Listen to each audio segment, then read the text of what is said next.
Para 2 vitesh, 3 vitesh afërsisht, unë kam patur një sfidë me shëndetin, një sfidë shëndetësore. Unë kam jetuar pothuajse 1 vit e gjysmë pa ushqim, vetëm me lëngjera, apo në qoftë se mund të kaloja dhe lëngjera.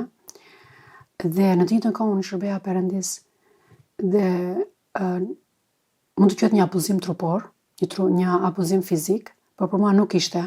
Shumë më quajnë shumë veta që ke abuzuar, por mua më mbajti Perëndia me fjalën që Pali tha. Kur ishte i sëmur nga stomau, në Bibël Pali thot që dhe me këtë mbreng që kam, unë do të vazhdoj jetën time. Dhe unë i thash Perëndis, dhe me këtë sëmundje që kam në trupin tim, unë do të vazhdoj të shërbej ti, unë do të vazhdoj sepse ti ke një plan për jetën time. Në këtë periudhë kur unë kaloja me sëmundjen në trupin tim, shumë veta çuditeshin dhe thoshin si mund të jetojë njeriu vetëm me një gotë me ujë, sepse përqindja që unë kaloja ushqimin apo qofshin lëngjërat ishte vetëm 20%. Pra unë nuk kaloja dot gjithë ushqimin për arsye të ezofagut, ishte prishur ezofagu dhe nuk kaloja çdo gjë. Dhe unë pash që Perëndia forcoi trupin tim, forcoi qelizat e trupit tim. Dhe unë kam qenë shumë aktive, qoftë në kishë, qoftë në komunitet, qoftë në punën e përditshme që kisha. Dhe unë këtu e pash dorën e Perëndis, akoma dhe në trup, jo vetëm në anën fizike, në anën shpirtërore në timen, por edhe në anën trupore timen, anën fizike.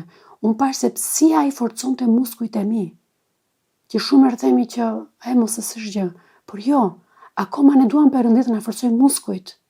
Akoma unë e dua sot Perëndin dhe nuk e kuptojnë, por është mrekulli që të kalosh ushqimin.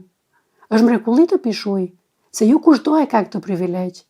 Unë për 2 vite nuk e kisha privilegj ta haja ushqim. Unë shikoja njerëzit dhe thosha, ua shiko këta han, unë s'po ha dot. Po ky është privilegj që kemi në jetën tonë. Dhe unë jam falënderues Perëndis tani këto momente.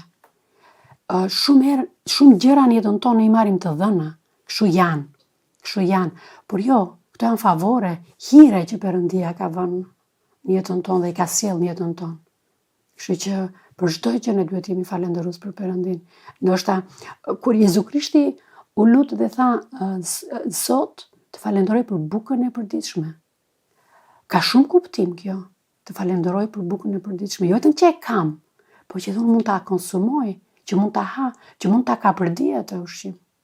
Se pa atë ushqim nuk mund të forcohet trupi jonë. Dhe unë pash në këto 2 vite që Perëndia forcoi trupin tim. E forconte, jo e forcoi një moment, po e forconte dita ditës për 2 vjet të tëra.